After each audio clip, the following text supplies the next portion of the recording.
Hello and salut, everybody. Welcome back to the channel, Chatting with Nicole. We are just chatting here.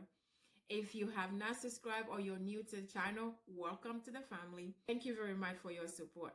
So today, I want to follow up on my social media addiction video that I did last time. So some of you admit to me, confess. Some of you confess after seeing the video. Some of you say, oh my God, I didn't realize that, social media was affecting me negatively, affecting my children, affecting my relationship with my children, with my wife, with my family until I saw your video. So yes, some of you admit and confess, but some of you have not brought yourself up to confess or make a difference or do something about it. And worse yet, some of you out there do not even know that you are addicted to social media. Addicted, what I mean by addicted and affected negatively. Because remember, social media is meant to help. Because right now you're watching me on social media and this is helping you. This is to help you. So social media is meant to help, but unfortunately, it is doing more harm than help. So the addiction that I am addressing is when it is affecting you negatively. And if you haven't checked out that video, I want you to go back and check out that video. And I basically just told you certain steps that you need to take, to make sure that this is not affecting your life. You make sure that you take a step back. Think about your relationship. Think about your family. Think about your job. Think about your future. Think about your mental health, your mental well-being. Think about that. So that's what it was. This is to follow up because when I saw this report, I was like, yeah, this is for my viewers who have not realized or recognized it's affecting them negatively. I want you to check out the report, and I'll see you on the other side. Is the amount of time we spend scrolling and liking and posting actually harmful? In a few minutes, we have a test to find out if you're addicted to your phone. But first, NBC News Now anchor Savannah Sellers takes a look at how addicted so many have become to social media. From Facebook to TikTok to Instagram to Twitter, the number of social media platforms keeps growing, and with it, the amount of time people spend on them. I'm getting 6, sometimes 7 hours just checking throughout the day. Initially designed to increase connections, social media is now having the opposite effect. More users report developing addictions. You might seriously need to consider doing a dopamine detox. Maritza Artola is a digital marketer, her family calling her out. My daughter started pointing it out to me, and she would grab my phone to get my attention, and that really that really put it in perspective for me. I'm like, this is too much. The average daily time spent on social media has increased 63% since 2012, according to an internet tracking site. So I definitely saw my usage go up every year, to the point where, last year I think it was like 5 hours a day on my phone. When virtually everything is online these days, from school to work to doctor's appointments, it can be hard, but not impossible to unplug. I am going to show you how to invest in the stock market. Nate O'Brien is a popular YouTuber who makes videos on personal finance. Every 2-3 minutes, I would just be getting a buzz on my phone, and I'd say, okay, well, what's this? It might be something important. I have to look. Oh, it's just a Twitter notification, but it's kind of funny. And then I click on it, and then I end up in this social media vortex, and I'm just in it. Suddenly 45 minutes go by. Experts recommend doing a digital detox where you intentionally reduce or completely disconnect from your devices for a period of time. It can be as little as an hour, 1 day a week, or more.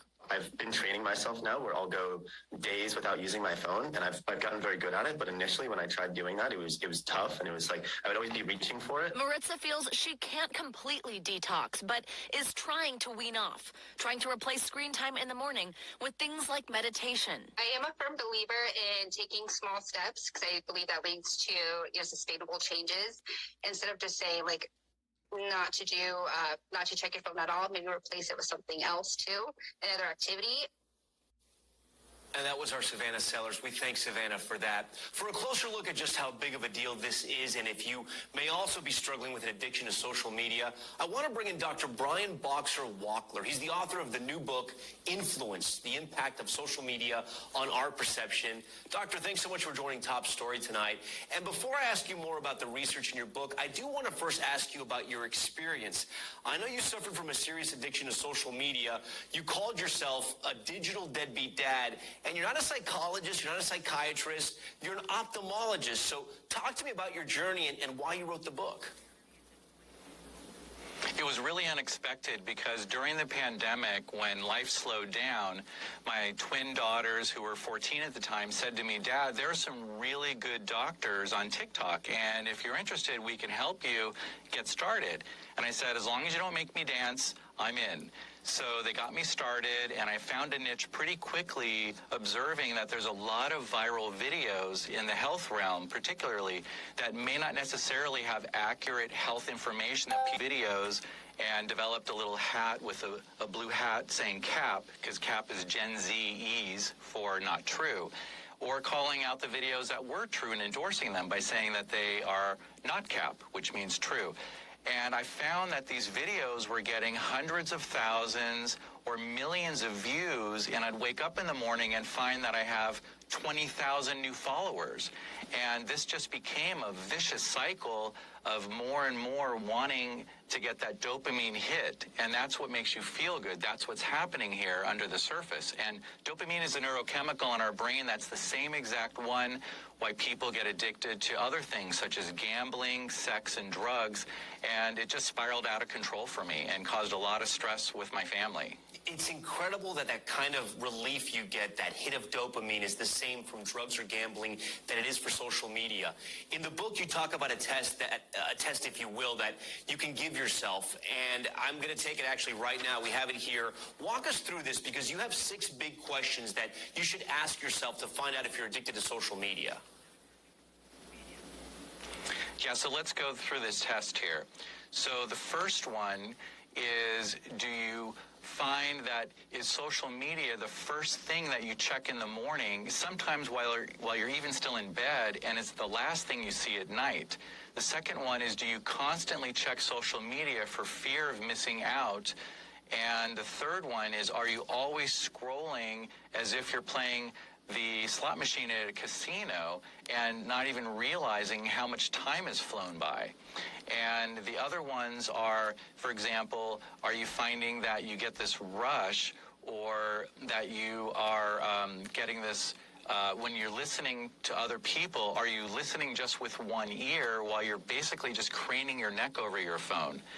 And number 5 is, do you get this rush when someone likes or engages with one of your posts as if they're a real friend? And lastly, are you unable to not check your phone when you hear that notification or the buzz or the vibration from Twitter, Facebook, Instagram, LinkedIn, TikTok, or YouTube? And if you answered yes to any of these, and you're finding that it's interfering with your ability to work productively or study in school and get good grades, or even, as in my case, it was interfering with relationships, those are the hallmarks of an addiction. So you're saying if you answer just yes to one of those 6 questions, and I marked off 2 here, unfortunately, you may have an addiction to social media?